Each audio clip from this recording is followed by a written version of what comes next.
दर्शक बंधु ओढ़णी सीरियल रे देखा पाइबे एक धमाकदार एपिसोड। जीवन आज ज्योति सत जाणीजे जीवन जीवे गाधेबा तापर ज्योति को कहे टावल आनिबाकू तापर ज्योति टावल आनिकी जीवन को देबे तापर जीवन कहे जदि आसी जाइछ तमे ताहले मो कांधरे टिके साबुन लगेई दियो।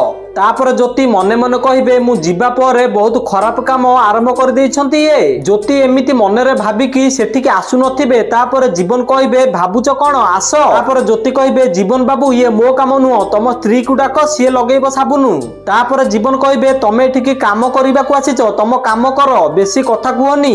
जीवन एमिति कहले ज्योति आसिकी जीवन को देहरे साबुन लगेबे। तापर ज्योति कहे मु आ लगेई पारिबिनी साबुन। ज्योति एमिति कहिकी जाउथिबे आउ ठीक सेई टाइम रे जीवन ज्योति को हाथ धरी देबे। तापर जीवन कहे मिछ तमे कहबो ड्रामा तमे करिबो आउ खराब कथा मो मन रे। जीवन एमिति कहिकी ज्योति को ओढ़ना टेकी देबे। तापर ज्योति कहे तमे मते चिन्हिल केमिति। तापर जीवन कहे तम हाथर चाह ना दुनियार सबुठु बेस्ट चाह आउ मु से चाह पीकी जानी जाइथली जे ओढ़णी भितरे तमे अछ बोली। जीवन ज्योति एमिति कथा होतिबा समय रे ठीक सेही समय रे मानसी आसी जीवो। दर्शक बंधु आपण मानु कोन लागुची मानसी कोन जानि जीवो कि ज्योति घर को आसी जाइछंती बोली हां कि ना हमको कमेंट माध्यम रे जणांतु। आ ओढ़णी सीरियल रो सब टिकमिक अपडेट सर्वप्रथमे जानिबा पय हम वीडियो गोटे लाइक करी चैनल को सब्सक्राइब कर दियंतु।